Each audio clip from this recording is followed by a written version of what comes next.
Good morning everyone. This is Adnan from Raza institute. तो आज का जो हमारा टॉपिक है वो है सर्कल। अब सर्कल क्या होता है? It is the collection of all the points which are equidistance from a fixed point. यानी कि अगर एक सेंटर है उससे जो भी जितने भी पॉइंट्स होंगे उनका जो डिस्टेंस होगा वो इक्वल होगा। ये कहता है ये होता है सर्कल।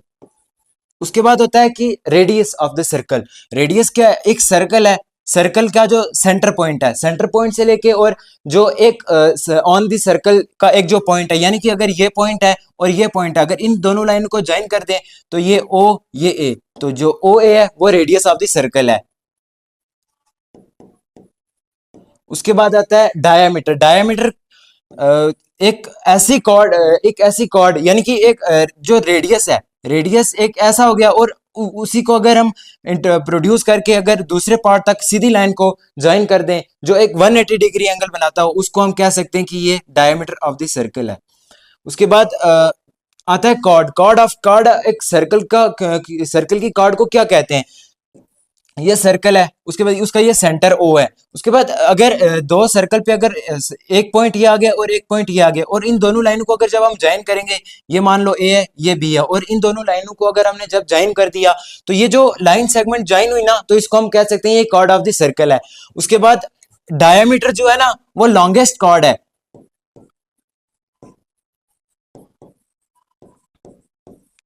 जो डायामीटर है ना वो सर्कल की जो सबसे लॉन्गेस्ट कॉर्ड है ना वो डायामीटर है।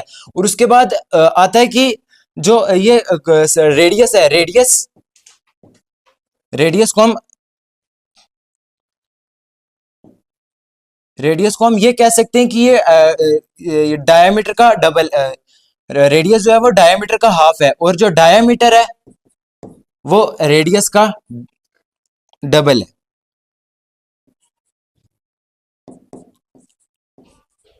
उसके बाद आता है सेगमेंट। अब सेगमेंट क्या है? ये सर्कल है, सर्कल का अगर ये अब ये कॉर्ड है, समझो कि इस ए और बी एक कॉर्ड है और सेंटर ये है, और सेंटर ना भी हो तो चलेगा, ए बी कॉर्ड है और ए बी कॉर्ड जो एक ऊपर वाला जो पार्ट है सर्कल का और एक नीचे वाला पार्ट है, और ये है इसको हम सेगमेंट कहते हैं। और छोटी वाली सेगमेंट को हम कह सकते हैं कि ये माइनर सेगमेंट है, और इसको हम कह सकते हैं कि ये मेजर सेगमेंट है।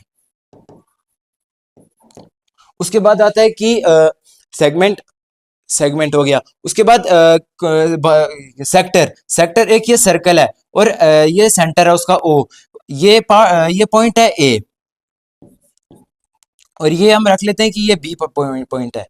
और जब ये सर्कल का जो सेक्टर है वो ये पार्ट होता है जो एक आर्क और एक नहीं, यानी दो दो रेडियस को मिलाकर जो पार्ट बनता है उसको हम सेक्टर कह सकते हैं। और छोटे वाले सेक्टर को माइनर सेक्टर और बड़े वाले सेक्टर को मेजर सर्कल।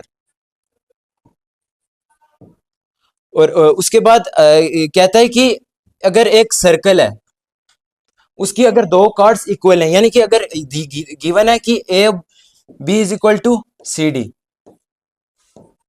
तो हम ये कह सकते हैं कि जो सेंटर है, सेंटर पे ये जो दोनों कार्ड्स हैं ये इक्वल एंगल सबटेंड कर रही हैं। तो हमें क्या गिवन है?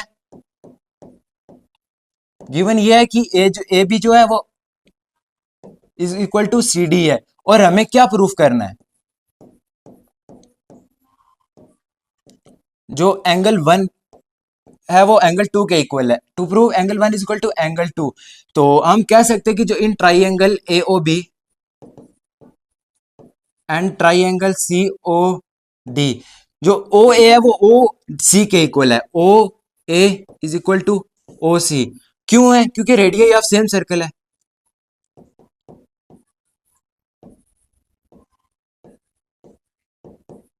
उसके बाद ए बी जो है वो सी डी के इक्वल है, ये गिवन है हमें। उसके बाद जो ओ डी है वो ओ बी के इक्वल होगी, ये भी रेडियस ऑफ सेम सर्कल है।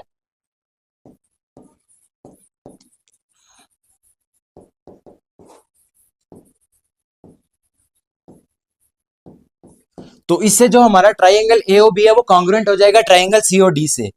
Triangle A O B is congruent to triangle C O D. किस किस रूल से?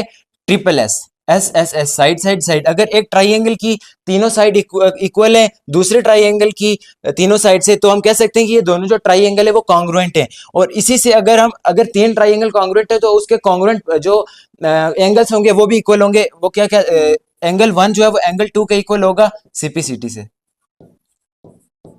Thank you.